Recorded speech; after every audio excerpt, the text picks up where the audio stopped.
नमस्कार साथियों। तो फिर से आप सभी का स्वागत है हमारे मैथ के एक और नए वीडियो में।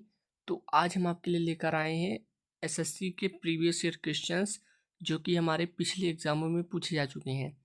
तो आपसे एक रिक्वेस्ट है कि वीडियो को शुरू से लेकर अंत तक देखिएगा और सभी क्वेश्चनों को जल्दी से करने की कोशिश करिएगा, क्योंकि ये सभी प्रीवियस ईयर क्वेश्चन है तो आपको एक आइडिया लगेगा कि हमारे एग्ज़ाम में कैसे कैसे प्रश्न पूछे जा रहे हैं। आप सोच रहे हैं कि हम किस एग्ज़ाम के लिए ले सकते हैं, तो देखिए आप एसएससी, रेलवे या किसी भी कॉम्पिटिटिव एग्ज़ाम के लिए आप इस वीडियो को ले सकते हैं। ठीक है। तो देखिए पहला प्रश्न है हमारा कि 400 का 30% क्या होगा। तो हम जैसा जानते हैं कि जो 400 यहाँ पे का है, का मतलब ही होता है गुणा, और जो फ्रैक्शन देखिए प्रतिशत को अगर हमें फ्रैक्शन में बदलना हो तो हम क्या करते हैं, 100 से भाग करते हैं। लेकिन उसी फ्रैक्शन को जैसे 3/4 है, इसी को अगर हम परसेंटेज में बदलेंगे तो आप क्या करेंगे, 100 का गुणा करेंगे। ठीक है।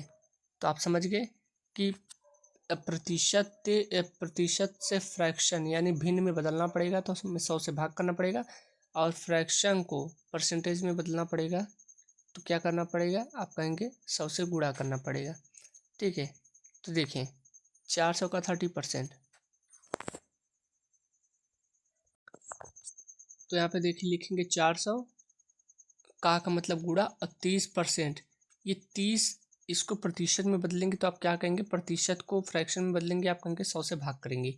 यहाँ पे देखिए 2 जीरो कट गए, यहाँ पे 4 बचा, यहाँ पे 30 बचा, तो 4 में 30 की गुणा करेंगे आप कितना कहेंगे, 120। तो 120 हमारा पहला ही ऑप्शन हो जाएगा। ठीक है, समझ गए ना। जल्दी से करिए। अब बताइए ये वाला कि 245, 175, 385 का HCF क्या हुआ, हाईएस्ट कॉमन फैक्टर। ठीक है। अब बताइए HCF क्या होता है, वो बड़ी से बड़ी संख्या जो दी गई संख्याओं को विभाजित कर सके यानी काट सके। बताइए वह इस ऑप्शन में कौन सी बड़ी से बड़ी संख्या है जो इन तीनों को काट देगी। तो आप कहेंगे 5 भी है, 25 भी है, क्योंकि नहीं देखिए हमें पहले देखना पड़ेगा। देखिए 5 इसमें भी है, 5 इसमें भी है, 5 इसमें भी है, तो देखिए 5 से तो कटेगा ही, क्योंकि देखिए लास्ट में 5 से, तो 5 का नियम क्या कहता है कि जो लास्ट का एक डिजिट हो वो 5 हो तो कट जाएगा, या 0 हो तभी वो 5 से डिवाइड होगा। आप कहेंगे कोई भी आगे 0 लगा दे, जैसे मान लीजिए यहाँ पे 30 कह देंगे तब ये 5 से डिवाइड होगा। मान लीजिए लास्ट में 0 हो, आप कहेंगे 7, तो ये भी 5 से डिवाइड होगा। यानी 5 हो या 0 हो तो वो 5 से डिवाइड होगा। तो हम 25 से एक बार डिवाइड करके देख लेते हैं पहले हुआ कि नहीं। तो वह बड़ी से बड़ी संख्या में मालूम करना पड़ेगा। तो 25 से काटेंगे तो यहाँ पे कहेंगे आप 25 अठे 200, 25 नवा 225 होता है। लेकिन यहाँ पे 20 और होता तब काम हो जाता, सॉरी, अगर 225 होता तभी कटता, यानी 245 25 से नहीं कटेगा, यानी 25 इसका सही जवाब नहीं होगा, क्योंकि इसको नहीं काटा, उसको काटे चाहे नहीं काटे, लेकिन HCF तो इसका है नहीं, तीनों का पूछा है, तो 25 तो नहीं होगा। 35 को देखें, 35 क्या 245 को काटेगा, तो आप कहेंगे देखिए 35 का कितना, 35 का 10, 9 25 45, अगर हम 9 8 7, अगर 7 बचे 35, 7 21 3 24, हाँ चलिए 35 से तो ये कट रहा है, इसको देखें 35 से 175 की तरफ जाएंगे कितना करेंगे, आप कहेंगे 7 नहीं 6, 5 करेंगे तो 5 बचे 25, 5 15 16 17, ये भी 35 से कट रहा है। इसको देखें तो 35 तिहाई 350, बिल्कुल कट रहा है 11 बार में। तो इसका सही जवाब 35 होगा, और 35 से कोई बड़ी संख्या तो है नहीं कि जो इसको काट दे, यानी वो बड़ी से बड़ी संख्या 35 ही है जो इन तीनों को काट देगी। ठीक है, समझेंगे नहीं। अगर 7 से काटे अगर देखें तो क्या 7 से कटेगी, आप कहेंगे नहीं। देखिए 7 3 21, यहाँ पे 3 बचा, यहाँ पे तो कट गई। ठीक है, और यहाँ पे दूसरे में देखिए तो 7 दूनी 14, 7 दूनी 14, 3 बचा हो गया। यहाँ पर देखिए 7 बचे 35, 3 बचा, देखिए 7 से भी कट गया, लेकिन वह हमें पूछा था वह बड़ी से बड़ी संख्या क्या है, 7 से भी कट रहा है। देखिए 7 3 21, 3 बचा, 7 5 35, 7 दूनी 14, 3 बचा, 7 5 35, 385 काटेंगे, 7 5 35, 3 7 5 35, यानी 7 से भी काटेगा, 5 भी कटेगा, इससे नहीं कटेगा। देखिए 5 भी इसका सही जवाब हो जाएगा, तब 35 भी 7 भी। लेकिन एचसीएफ की परिभाषा से क्या है, वह बड़ी से बड़ी संख्या बताइए। तो 5, 35 और 7 में सबसे बड़ी संख्या कौन है, तो आप कहेंगे 35। तो इसीलिए इसका सही जवाब 35 ही होगा, क्योंकि 35 सभी संख्याओं को काट दे रहा है। ठीक है, अब इसको हल करिए। देखिए 10 यहाँ पे ये पूरा रूट में है, फिर यहाँ पे जो संख्या इसका रूट है, फिर जो आएगा ये इसका रूट है, फिर यहाँ पे। तो ऐसे सवालों को हम पीछे से मतलब दाहिने तरफ से स्टार्ट करते हैं। तो जैसे देखें यहाँ पे लिखा गया है 16, तो यहाँ पे रूट 16। इस रूट 16 का तोड़ेंगे तो आप कहेंगे क्या आप आएगा, यहाँ पे 4 आएगा। ठीक है, अब ये रूट ख़त्म हो गया तो ये वाला रूट शुरू होगा, तो 12 में 4 जोड़ेंगे आप क्या कहेंगे 16, और 16 पे हमारा ये रूट लगा है, तो आप कहेंगे इस टोटल की वैल्यू 4 आ जाएगी। ठीक, तो देखिए यहाँ पे इस रूट में 221 लिखा गया और इसका आया है 4। 221 में 4 को जोड़ेंगे आप कहेंगे 225, लेकिन रूट में है तो रूट 225 कितना होता है, आप कहेंगे 15, यानी इस टोटल की वैल्यू यहाँ पे 15 आ गई। अब ये बड़ा वाला रूट है, ठीक, तो बड़ा वाला रूट है यहाँ पे 10 है, प्लस यहाँ पे 15 है यानी 15, तो 10 15 25 हो जाएगा, और वो रूट में होगा क्योंकि यहाँ पे रूट है या बड़ा वाला सबसे दिया है, तो यानी रूट 25 का मतलब 5 हो जाएगा। तो इस प्रश्न का सही जवाब पहला ही ऑप्शन। ऐसे सवालों को हमें सबसे लास्ट में करना पड़ता है। जैसे देखिए रूट 16 के यहाँ पे 4 हो जाएगा, 12 में 4 जोड़ेंगे आप कहेंगे रूट 16, और रूट 16 को आप 4 लिख सकते हैं, यहाँ पे 4 हो जाएगा। फिर 221 में 4 को जोड़ेंगे आप कहेंगे 225, वो भी रूट में ही होगा, 225 का मतलब 15 हो गया। अब 15 में फिर यहाँ पे आगे बढ़ेंगे तो यहाँ पे 10 + 15 यानी 25, 25 रूट में आएगा यानी 5 इसका सही जवाब होगा। समझ गए ना। अगला देखिए, हाँ ऐसा ही सवाल ये वाला है, सीधा हल कर लेंगे। आप कहेंगे 25, इसका रूट आएगा 5, अब 20 में 5 को जोड़ेंगे रूट में आएगा 25, अब 25 को लिख सकते हैं 5, यानी इस टोटल की वैल्यू 5 आई।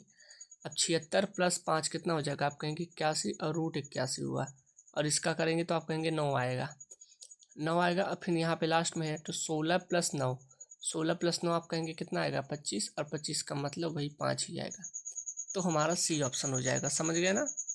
अब अगला देखिए, प्रॉफिट लॉस का क्वेश्चन है कि 20 वस्तुओं का विक्रय मूल्य 25 वस्तुओं के क्रय मूल्य के बराबर है, तो लाभ या हानि प्रतिशत बताइए क्या होगा। अब बताइए कि इसका सबसे सही जवाब क्या होने वाला है। देखिए 20 वस्तुओं का विक्रय मूल्य यानी सेलिंग प्राइस, विक्रय मूल्य का मतलब सेलिंग प्राइस, जिस वस्तु पर कोई वस्तु बेची जाती है उससे एसपी कहते हैं, सेलिंग प्राइस। अब 25 वस्तुओं का क्रय मूल्य, क्रय मूल्य का मतलब खरीदना, ठीक है, जिस मूल्य पर कोई वस्तु खरीदी जाती है उसे सीपी क्रय मूल्य कहते हैं, ठीक है, कॉस्ट प्राइस। तो देखिए 20 वस्तु का विक्रय मूल्य 25 वस्तु के क्रय मूल्य के बराबर है, तो यहाँ क्या एसपी और सीपी का हम रेशियो निकाल सकते हैं। आप कहेंगे बिल्कुल, एसपी बटे यहाँ पे नीचे सीपी आ जाएगा, तो क्या आ जाएगा, आप कहेंगे 25/20, सिंपल ही है, क्योंकि 20 यहाँ पे तिरछे गुणा करेंगे तब भी तो 20 सीपी आएगा, और यहाँ पे 25 सीपी आएगा, बिल्कुल सही है। यहाँ पर काटेंगे तो 5 से आप कहेंगे 5 में से 25, 5 का 20, यानी एसपी का रेशियो आया 5 और सीपी का आया 4। एसपी 5 यहाँ पे लिख देते हैं, एसपी 5 और सीपी 4। हमसे पूछा क्या है, लाभ या हानि प्रतिशत। ठीक, तो देखिए लाभ या हानि प्रतिशत किस पे होगा, आप कहेंगे कॉस्ट प्राइस, यानी जिस चीज़ पर हम वस्तु को खरीदते हैं उसी पर तो लाभ या हानि होगा। तो आप कहेंगे क्या एसपी पे होगा, यहाँ पे नहीं होगा। अगर एसपी पे होता तो वहाँ पे कंडीशन दी होगी, उसके लिए एक अलग कंडीशन लगती है, लेकिन अभी तक हम जितने भी प्रॉफिट या लॉस निकालेंगे वो सी पे निकालेंगे। ठीक है, तो आप कहेंगे कोई वस्तु 4 की थी, हमने उसे 5 में बेच दी, कितने का प्रॉफिट हुआ, आप कहेंगे 1 का प्रॉफिट होगा, क्योंकि 4 की वस्तु 5 में बेची यानी प्रॉफिट हुआ, यानी लॉस वाला ऑप्शन तो ख़त्म ही हो जाएगा। 50-50% चांस है, या तो 20% प्रॉफिट होगा या 25% प्रॉफिट होगा। तो 1 का प्रॉफिट किस पे निकालते हैं, हम कहेंगे सीपी पे, कॉस्ट प्राइस पे। परसेंटेज निकालना तो आप कहेंगे 100 से गुणा, तो 1/4 × 100 तो कितना आ जाएगा, आप कहेंगे 25%। 25% का मतलब क्या होगा, ऑप्शन नंबर सी हो जाएगा। ठीक है, हमने निकाला यहाँ पे पहले 20 वस्तु का, देखिए हमने सेलिंग प्राइस निकाला, और ये बराबर होगा 25 वस्तुओं के कॉस्ट प्राइस के, क्योंकि यहाँ पे लिखा बराबर है। तो यहाँ पे एसपी और सीपी का हमने रेशियो निकाला तो 25/20 आया। ठीक, 25/20 का मतलब 5/4। कोई भी चीज़ 4 की खरीद की हमने 5 में बेच दी तो 1 का प्रॉफिट किस पर, क्रय मूल्य पर बटे 4 गुणे 100, तो आप कहेंगे टोटल 25% आ जाएगा। ठीक है, अब अगला देखिए यहाँ पे 5:4 के अनुपात को प्रतिशत में कितना दर्शाया जाएगा, ये भी प्रश्न पूछा गया है। ठीक है, बताइए क्या होगा। इसमें सभी क्वेश्चंस मतलब पूछे गए हैं, ऐसा नहीं कि कोई क्वेश्चन मैं अपने मन से बना कर लाया हूँ। ठीक है, तो देखिए, अच्छा बताइए 5:4 को हम क्या 5/4 नहीं लिख सकते? आप कहेंगे 5/4 लिखो या 5:4 लिखो, ये दोनों आपस में इक्वल है, वही चीज़ लिखा गया है। तो आप कहेंगे 5/4 को प्रतिशत। अच्छा बताइए, हम फ्रैक्शन से परसेंटेज में बदल रहे हैं तो 100 का गुणा करेंगे या भाग? आप कहेंगे 100 का गुणा। जैसे मैंने आपको वहाँ पे 30% लिखाया था, तो 30% को हम फ्रैक्शन में बदल देंगे तो आप कहेंगे गुणा मतलब भाग 100 करेंगे। लेकिन यहाँ पे फ्रैक्शन में है और यहाँ पे परसेंटेज में, यहाँ पे परसेंटेज में था तो हमने 100 का भाग किया, लेकिन यहाँ पे फ्रैक्शन में तो हम 100 का गुणा करेंगे। ठीक है, कितना आ जाएगा, माफ करिएगा, यहाँ पे 100। तो आप कहेंगे यहाँ पे 4 से काटेंगे 25 बार में और 25 में 5 की गुणा करेंगे 125 आ जाएगा। यानी हम 5:4 को 125% के रूप में भी लिख सकते हैं। अच्छा देखिए, 125% अगर मान लीजिए ऑप्शन से भी करते तब भी हो जाता। देखिए 125% का मतलब क्या होता है, 125 परसेंटेज को बदलेंगे, सॉरी परसेंटेज को फ्रैक्शन में बदलेंगे तो आप कहेंगे 100 से भाग करेंगे। तो इसको हल करने पर कितना आ जाएगा, 25/25 125, काटेंगे 25×4 100, तब भी देखिए 5:4 के अनुपात में आया, यही वाली चीज़ आई। ठीक है, तो यानी हम ऑप्शन से भी कर सकते थे, तो पहला ऑप्शन हो जाएगा। अब अगला देखिए, बढ़िया क्वेश्चन है कि एक कक्षा में लड़के और लड़कियों की संख्या का अनुपात 3:5 है, कक्षा में लड़कों का प्रतिशत कितना है? अच्छा, कक्षा में लड़कों या लड़कियों का प्रतिशत हमसे पूछे तो हम प्रतिशत कैसे निकालेंगे? टोटल का ही तो निकालेंगे प्रतिशत। मान लीजिए 10 लड़की लड़कियां मिलाकर हैं, मान लीजिए उसमें से 6 लड़के हैं, तो हम पता करें कि जो 6 लड़के हैं वो 10 का कितना परसेंट है, तो आप कहेंगे टोटल का निकालेंगे, यानी 6 लड़के कितने में से 10 में से, तो उसका परसेंटेज निकालेंगे, तो यानी वो उतने परसेंट हो जाएंगे। ठीक है, तो वैसे यहाँ पर भी निकालना पड़ेगा। देखिए लड़के और लड़कियों की संख्या का अनुपात, यानी जो बॉयज़ हैं वो 3 है, 3 अनुपात में है, और लड़कियाँ जो गर्ल्स हैं वो 5 के अनुपात में है। अगर मैं आपसे इनका टोटल पूछूं, यानी बॉयज़ और गर्ल्स सभी विद्यार्थियों का अनुपात कितना हो जाएगा, मतलब सभी को जोड़कर कितना आने वाला है, 3 और 5 को आप कहेंगे 8, टोटल 8 लड़के और लड़कियां। लेकिन यहाँ पे देखिए हमसे पूरा नहीं पूछा, हमसे पूछा कि कक्षा में लड़कों का प्रतिशत। लड़के पूरे टोटल कितने हैं, आप कहेंगे यहाँ पे 3 है। टोटल पूछा है कि लड़कों का प्रतिशत कितना है, तो आप कहेंगे 3, कितने में से, आप कहेंगे टोटल 8, क्योंकि 8 लड़के लड़के, तब मैंने आपको बताया ना कि हम टोटल में से ही निकालेंगे प्रतिशत। अगर मान लीजिए हमसे गर्ल्स का पूछता है कि लड़कियों का परसेंट कितना है, तो आप कहेंगे 5/8 गुणे 100, क्योंकि प्रतिशत में बदलना है तो 100 का गुणा करना पड़ेगा, यहाँ पे करेंगे तो आप कहेंगे कितना आ जाएगा, 4 दूनी 8, यहाँ पे 25, और 25 तय 75, 75/2 का मतलब 37.5 ही होता है। तो ऑप्शन नंबर पहला, सॉरी डी ऑप्शन हो जाएगा। पहले समझिए कि नहीं, देखिए बॉयज़ यहाँ पे 3 अनुपात में थे, गर्ल्स हमारे 5 के अनुपात में थी, टोटल कितने थे विद्यार्थी, 8 थे, 3 और 5 8। ठीक, देखिए लड़कों का परसेंट पूछा था, यानी लड़के टोटल कितने, आप कहेंगे 3 है, कितने में से, आप कहेंगे 8 में से, गुणे कितना करेंगे 100, इसको हल करेंगे 37.5। अगर हमसे ये पूछता कि लड़की कितनी है, लड़कियों का परसेंट कितना है, तो आप कहेंगे 5, कितने में से, 8 में से, गुणे 100। यहाँ पे हल करेंगे, यहाँ पे 25, यहाँ पे 2, 25/25 125, और यहाँ पे 2 से भाग करेंगे, आप कहेंगे 2×6 12, 62.5% आ जाता अगर हमसे पूछता तो। ठीक, यानी 37.5% इस प्रश्न का सही जवाब होगा। अगला देखिए, अब सही निकालता ना यहाँ पे कितना आया था, 5 बटे मान लिया हल करेंगे तो 4 दूनी 8, सही है। संख्या 3 के 2% का 5% किसके बराबर होगा। के का मतलब का मतलब वही गुणा होता है। तो संख्या 3 के 2% और 5%, इन दोनों परसेंटेज को हम फ्रैक्शन में बदलेंगे तो आप क्या कहेंगे, 100 से भाग करना पड़ेगा। एक 2% भी है, यानी 100 इसका आएगा, 100 इसका आएगा, यानी 100 2 का आया और ये एक और 100 5 का, क्योंकि 3 के 2% का 5% पूछा है ना। अच्छा देखिए, 5 दूनी 10, यहाँ पे 10 से एक जीरो यहाँ पर कट जाएगा, ऊपर क्या बचेगा 3, नीचे क्या बचेगा 100 में 10 के गुणा करेंगे आप कहेंगे 1000।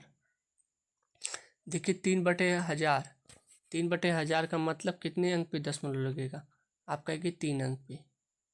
3 अंक का मतलब 0.003, ऑप्शन नंबर सी हो जाएगा। अच्छा बताइए, अगर यहाँ पर 1 जीरो होता तो आप कहेंगे 0.3। अगर यहाँ पे मान लीजिए 2 जीरो होता तो आप कहेंगे 0.03।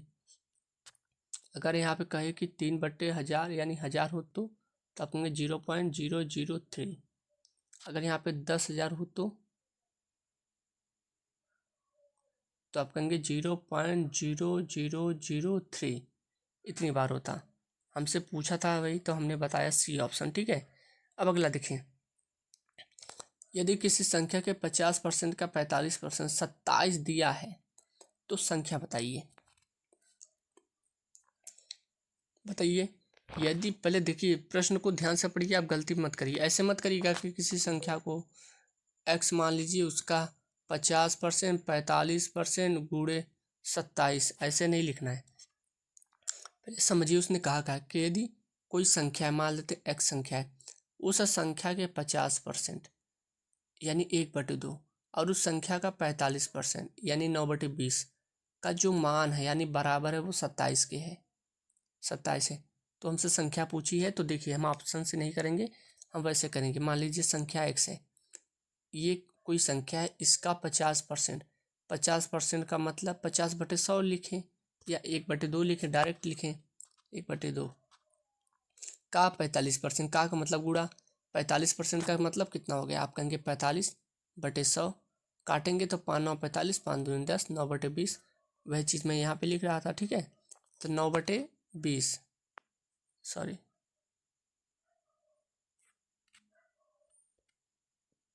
किसके बराबर होगा, 27 के, ठीक, 27 के बराबर। एक्स गुणे 1/2 गुणे 9/20 बराबर 27। देखिए यहाँ से इसको काट भी तो सकते हैं, यहाँ पे आ जाएगा 3, यहाँ पर एक बचा है, यहाँ पे भाग जाएगा नहीं, तो यहाँ पे बचा हमारा 3। तो देखिए 20 में 2 के गुणा करेंगे आप कहेंगे 40, और 40 में 3 के गुणा करेंगे आप कहेंगे 120, यानी एक्स की वैल्यू 120 आ गई।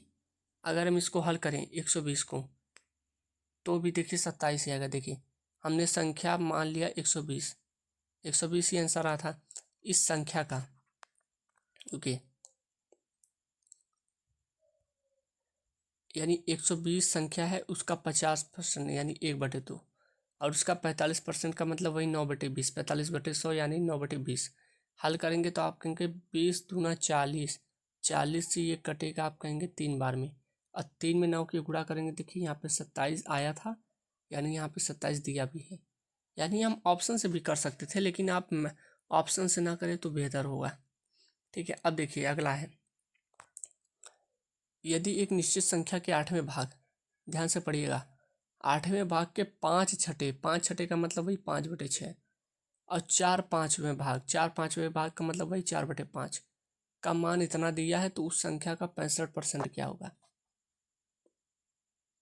ठीक। तो देखिए एक निश्चित संख्या के 8वें भाग, यानी कोई संख्या एक्स है, उसका 8वां भाग, 8वां भाग का मतलब 1/8, भाग के 5/6 भाग, 5/6 भाग का मतलब 5, 6 में से 5, 5/6 का 4/5वां भाग, 4/5वां भाग का मतलब वही 4/5, ठीक, वही 4/5 की वैल्यू कितनी दी आप कहेंगे 4365, यानी 4365। अगर इसको काटे तो आप कहेंगे कुछ संख्या यहाँ पे कट रही, जैसे देखिए 5 से यहाँ पे 5 खत्म, यहाँ पे 4 से कटा 2 बार में, और 2 में हम 6 की गुणा करेंगे तो आप कहेंगे 2 छक 12।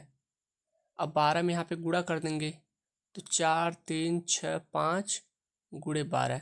मान लीजिए इस संख्या को गुणा करने पर एक संख्या मिलेगी, तो क्या वो हमसे संख्या पूछा था? आप कहेंगे नहीं। उस संख्या, जो संख्या मिलेगी यानी ये, इसका 65% हमें बताना है, तो हमें 65/100 करना पड़ेगा। इससे बढ़िया हम यहाँ पे गुणा ना करके उसको आगे काट भी देंगे तो वो कट जाएगा। ठीक है, तो देखेंगे 4,365 गुणे 12 हमारी संख्या निकली, तो यहाँ पे कर लेते हैं। ठीक है, 4,365 गुणे 12 आया। ये एक संख्या मिली हमें, और इस संख्या का 65% का मतलब कितना हो जाएगा? 65/100। 65/100 का मतलब वही 13/20। ठीक, अब इसको हल करें। डिजिटल सम भी लगा सकते हैं, लेकिन गुणा कर लें तो ठीक है। डिजिटल सम इससे भी आ जाएगा। देखिए 4 से काटेंगे 3 बार में, 4 से काटेंगे 5 बार में, 5 से यहाँ पर काटेंगे, आप कहेंगे 5 × 40, 3 5 × 35, 5 × 15। तो देखिए यहाँ पे 3 है, यहाँ पे 39 है, यहाँ पे कुछ नहीं, तो 13 × 39। अब 39 में 873 से गुणा करेंगे तो 7 आएगा। 7 एक ही ऑप्शन में है, ऑप्शन नंबर ए में। ठीक है, ऑप्शन नंबर ए में। अच्छा देखिए, हमने यहाँ तक हल किया था तो उसको ऐसे भी हल कर सकते थे। 4 3 इतना बटे 13 बटे यहाँ पे 65/100 का मतलब यहाँ पे। अच्छा इसको देखिए, नीचे कटने वाली चीज़ यहाँ पे 5 की गुणा कर देंगे अगर, 20 25 100 एक आ जाएगा। हाँ, डिजिटल सम लगेगा। तो देखिए सभी को जोड़े, 4 3 7 6 13 5 18 का मतलब 9। अब 9 में किसी भी संख्या के गुणा करें वो 9 ही आएगा, तो आगे मत देखिए। अब देख लीजिए किस अंक का डिजिटल सम 9 है। ऑप्शन नंबर डी को देखिए, 6 3 9 कट गया, 7 3 10 5 15। 15 का मतलब आपस में जोड़ेंगे 6, इसका 9 नहीं है, यानी इसका सही जवाब ये 9 होगा। देखिए 5 3 8 2 10 8 18, ये तो 9 है। 5 2 7 3 10 18, ये भी 9 है। 4 3 7 4 11 7 18, ये भी 9 है। यानी 3 ऑप्शन का डिजिटल सम 9 आया। यानी हम ऑप्शन से नहीं करते, हमें उसी मेथड से जाना पड़ेगा जिससे मैं गया था अभी। तो यानी यही इसका सही जवाब होगा। आपको देख लेना पड़ेगा जल्दी से कि डिजिटल सम लग रहा है कि नहीं। ठीक है, तो चलिए मिलते हैं आपसे फिर से अगले वीडियो में, तब तक के लिए धन्यवाद।